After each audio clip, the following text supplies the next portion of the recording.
Alright guys, so you guys have already started, or you've done a face mug.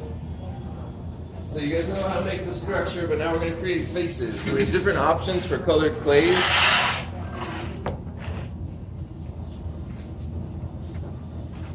So we've got our usual clay, it's kind of a grayish white color.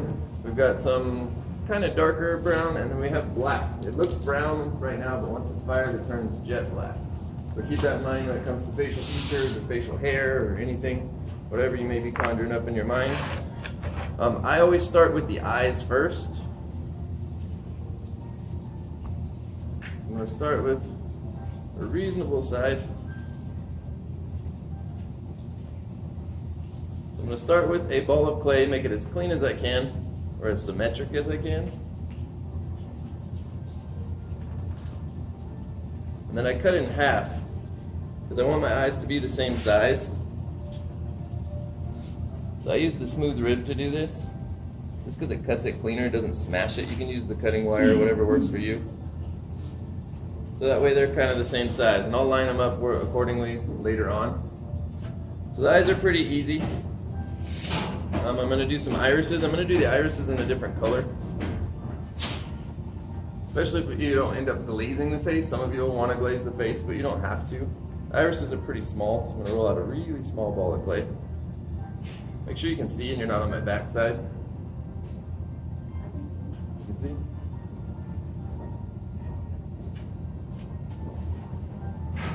So again, cutting that right in half just to make sure they're about the same size. Now, how would I get these to stick on here? Score and slip, absolutely. All of this needs to be scored and slipped. Every year I get at least 15 to 20 mugs where I fire it, they were good, and then all of a sudden I open the kiln and there's faces all over the floor of the kiln. So everything needs to be scored and slipped. A few of you will go, oh, I didn't score and slip this. Should I try to do it again, or should I just leave it? Trust me, do it again. It's worth your time. So I'm going to score and slip even these little irises. I would score and slip these on. Score and slip the back. Score and slip the eye that I'm going to stick it to.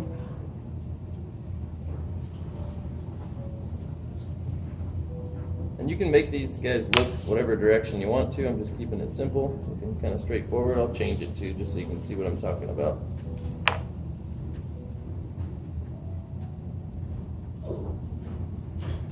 Okay, so he's got irises now,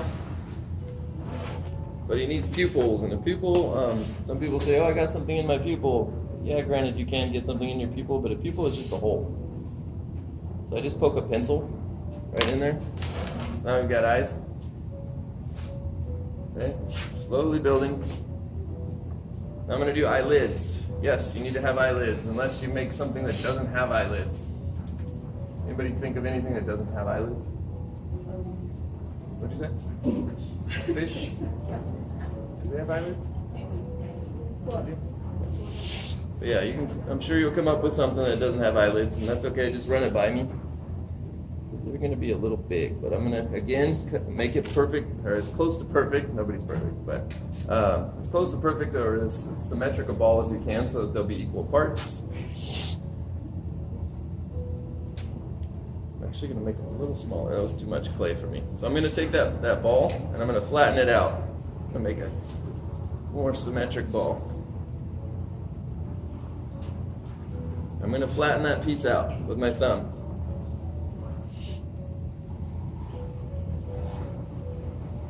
So just flattening a piece. I'll make sure it's long enough for my eyes. So I get a lot of students that will make these separate and they aren't sure why they don't match up. So again, just made a circle. I'm going to cut that in half, or as close to half as I can.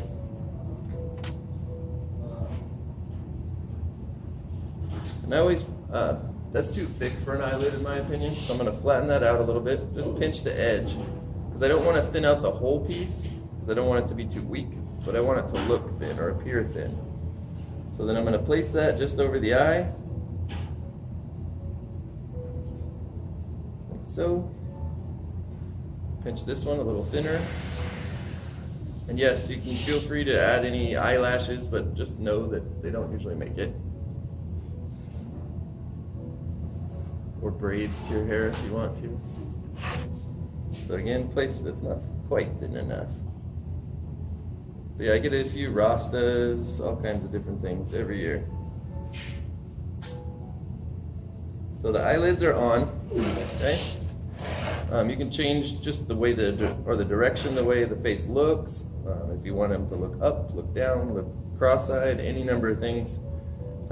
Make sure you blend the eyelids. This is really important. You gotta score and slip them on first, and then I'm gonna blend them. You'll blend them to your mug. I'm blending them to a board just so I can flip it up so you guys can see them. So I'm blending the eyelids.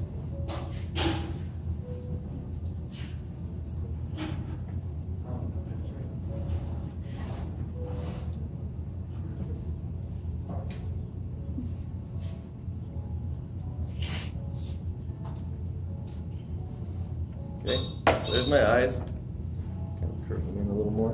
Now I'm going to work my way down. So I start with the eyes and I work my way down. I'm going to build a nose. This is probably the most common question I get from my students. How do I make the nose? So I make a teardrop. Without a doubt, this is the most commonly asked. I don't remember how to make the nose. Might be a little big, but I'm going to go for it big, and if I need to, I can size it down. So I've made a ball. Now I'm going to make a little teardrop by squeezing from the middle, and I spin it as I go.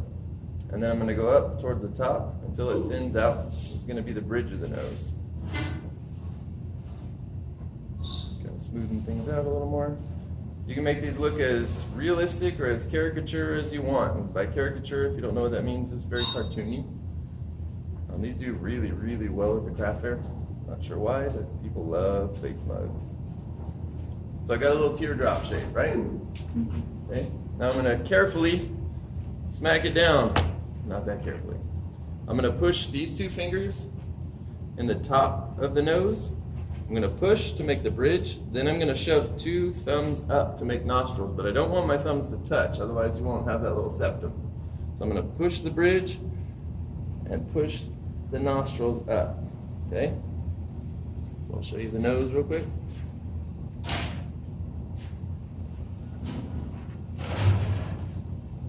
Okay, I'm going to do it one more time. The nose, again, most common question.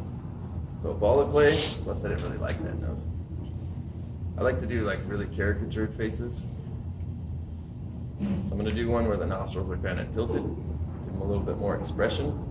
It's kind of what I look for in creativity. Either you did something out of the box or something with like some real expression to it. So again, smack it down, bridge, push those nostrils up, and I'm going to give him a gnarly little tilt here. Because he looks like he smelled something bad.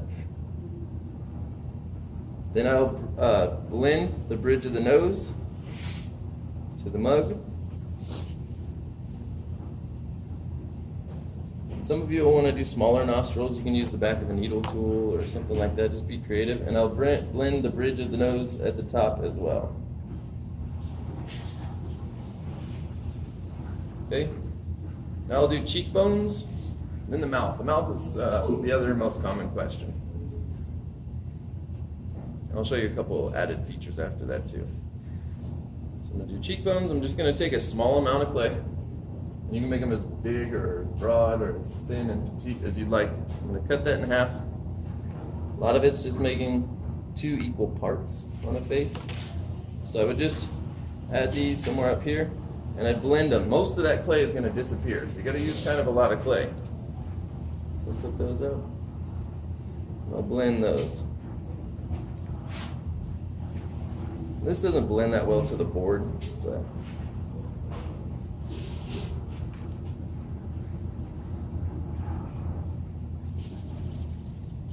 just gonna press these on there for now. But you would blend those in. These ones are even too small to blend. But I'm gonna leave those where they are. You do need to score and slip those, even though you're gonna blend the majority of that. Okay, cheekbones. Now the mouth. The mouth is just two coils. To make the upper lip. Remember when you were a little kid and you drew like those little M's for birds? If you did, unless you're super artistic. That's kind of what I do for the mouth. So I make a tapered coil. Actually, I need that. The upper lip's pretty long. The bottom lip's not very long, but it's more wide, at least in mine. You can make yours however you want. So I just make a tapered coil. Tapered meaning thicker in the middle, thinner at the ends. So I'm just pinching and turning. And I'll pinch and turn at the other end. And you can make these lips as voluptuous or as dainty as possible, or as you desire. So see how it's a little smaller at each end? I'm going to keep going. And some of you may not do a face like this at all, and some of you are like, I have no idea where I'm going with this, and so you'll kind of follow the direction. That's why I give a demo for it. But at the same time, give you the freedom to make what you want.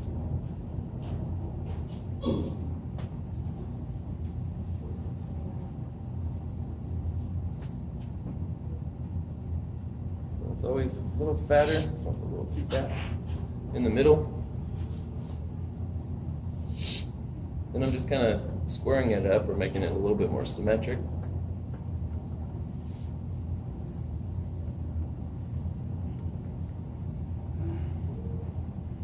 Okay, this one's actually, now that I'm looking at it, it's a little big. So I'm going to do the little M shape. Yeah, this one's huge. It's going to be ridiculous, but that's okay. I'm going for it. So I always do a little M shape like that, and you'll see where I'm going with it in a minute. I take my pencil to make this little, what they call, or most people call a snot drop right here, because it's the same shape, thicker at the bottom by your lip and thin up by the nose. So I'm going to push that up to the nose, press that in there, and then I roll it back and forth. Okay, and I'm going to make the bottom lip.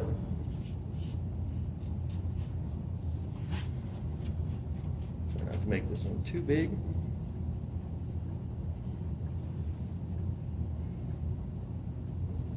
And you could replace the upper lip with a mustache if you want. I'll show you how to do like hair features in just a minute. So it's a little too big.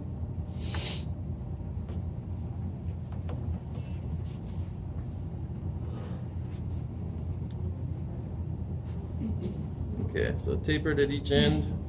So I want kind of a thick bottom lip. So I'm going to take this one and just do like a little horseshoe shape like this. Okay.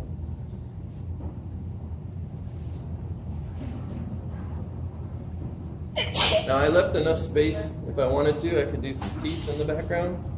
So I'll show you real quick where we're at. Okay.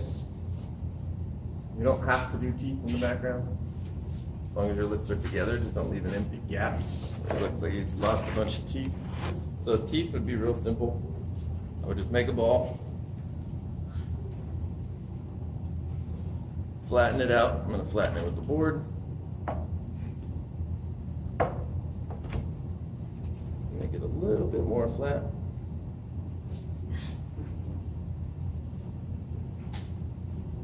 This could be paper thin if you really wanted to, or you could even do it on the background with clay, but we do have white clay, like I said, a porcelain, so you can actually make it look like nice teeth. Most fake teeth are made out of porcelain, or silver or gold. So it'll shine a little bit, because our stoneware has some grog in it, so it'll be a little rugged. So say I put this behind the mouth, I could just make some little quick lines, make some teeth.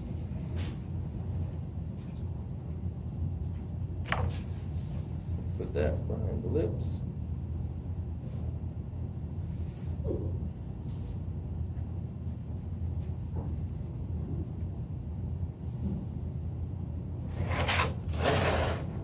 Something like that. Be a little bit more precise with it. Now for facial hair, things like that, I'll use some of this black clay. You can use white for like gray hair, if you will, or even our normal stoneware. Use a different color. I can't allow for you guys to make a whole mug or a whole face out of the black clay, because this is all I have. So make sure that each time you get some from it, that you bag it up, because it is a little dry. Put that out of the way. So So now I'm going to do eyebrows, and then I'll show you how to do a mustache. So let's see, how much do I need? So I'm going to make, again, another coil, and I'm going to split it in half. So I'm going to make it thin at the ends, just like I did the mouth.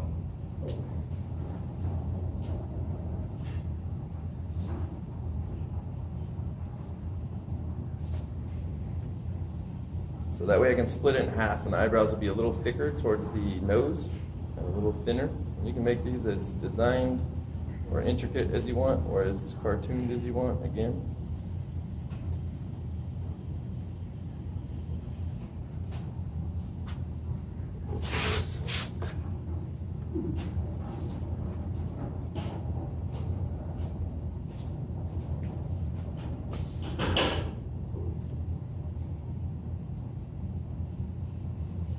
So you can make this look like as much of a supermodel or a cartoon as you want.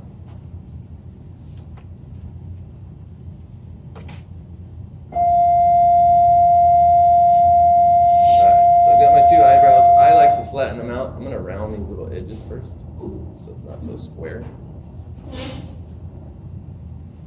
So you can make these look as close to as you do your own makeup, or whatever you want to do. This is where a lot of the expression comes in, both the nose and the eyebrows.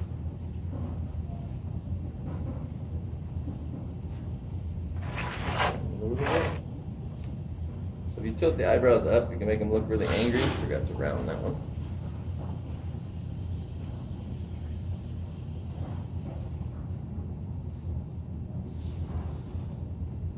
So you can see real quick before I even add the texture for the hair, what just changing the shape of the eyebrows can do. So if I do the eyebrows more in, make them look a little bit more angry. That'll make them look up, it'll make them look like he's kind of lost, worried. Put him straight as if he doesn't have a whole lot of expression. I'm going to do him up here.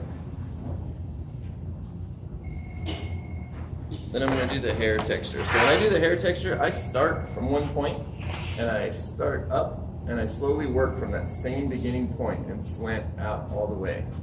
So I'll show you what I mean. So I start here and I go up. And I always start from this exact bottom point, so right here. And I'm just going to keep going out. I never change the starting point.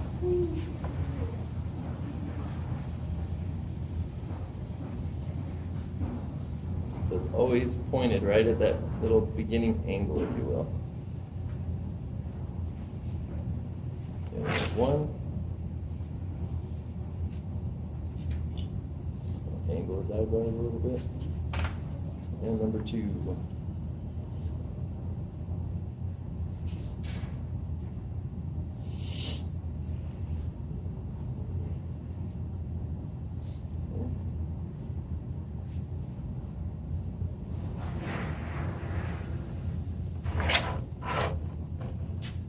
Jordan, will you grab those two face masks from up there for me, please? So there's some facial expressions with the eyebrows. Tilt them down a little sharper, make them as precise and again, or as character as you, or as cartoony as you want. So say I didn't want to do an upper lip and I want to do a mustache, or you can do both. Start with again that little tapered coil. The mustache is pretty quick. Of course, you know me, I can always stretch it out a little too long.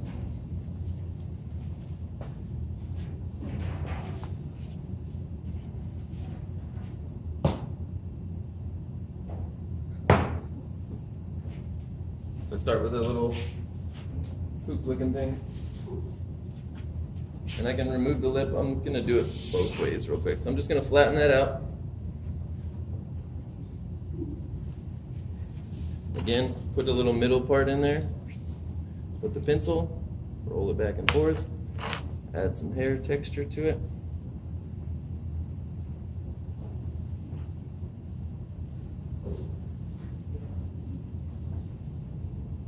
Flatten that out a little bit more. There we go.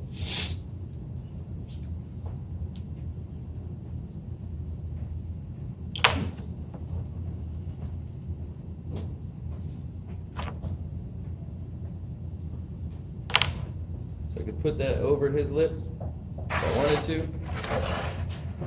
I can move the lips down a little bit. Put that over, or you can just replace the upper lip with it all together.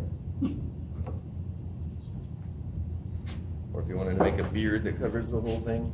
Again, the only part I didn't do, because it doesn't blend very well with the board, is blend the cheekbones. So you don't just stick a ball of clay on there, you're actually blending it. You'll notice that a lot of the clay disappears, so you might have to add more to make it more rounded, more realistic, or more precise, if you will. Okay? So I'll show you a couple of face mugs. So this is one without the upper lip, he has a little mustache. And they just made pupils in there. And then the other one, this was actually the one I made in high school when I was a sophomore. Okay. And again, I don't like to glaze the faces, especially if you use colored clays, but if it doesn't work out the way you'd hope for, you can glaze the face. When you glaze it, you literally just dip it in one way, dip it in the other so that it surrounds the face. Okay? The last part I'm going to show you is how to make a coil handle. So I take a little bit of clay, I'm going to roll a coil.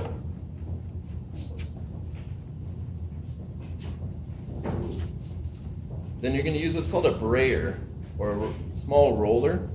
You'll find them in a green bowl in our tool cabinet. They look like this, but they're black and they're a little wider. So I roll my coil as clean as I can, then I flatten it out. This tends to be the preferred handle for most of my students. Some students like the old handle, but this is a coil handle. I like to do these little tracks on the sides. You don't have to, as long as you have somewhere to hold on to. Then again, I'm going to cut it at a 45-degree angle. And how tall do you make your handle? You measure it to your mug. So say I was using this mug, it already has a handle on it. But I would measure it about an inch taller than my mug. So about that tall, then I cut it. Okay? Then I always score it before I lay it down, but I score the edge, score the bottom. I lay it on that 45-degree angle this way, and fold it back. Okay? So it's a coil handle. You should be able to stick it on right away. So I'm finding my little point there. I always kind of hold it up to my mug and see how it's going to sit there before I decide where to score. I get a lot of people who will score it way up here and way down here, and then they end up stretching their handle to where there's no space to put your hand in. So kind of figure out where you want it to start, score there, and figure out where the bottom needs to go. Does that make sense? Okay. And again, you want that half a heart shape, and you always want it to hold up here at the top. So this little pinpoint, or the fulcrum up here. Because if it goes out in the shape of a 7, it's going to hold out here. Your cup's going to tip if you're not paying attention. So you want it at the very top. And this one you need a thumb tab. So this little thumb tab is literally a raindrop or a teardrop shape. Make a ball of clay. I'm going to pinch at the tops.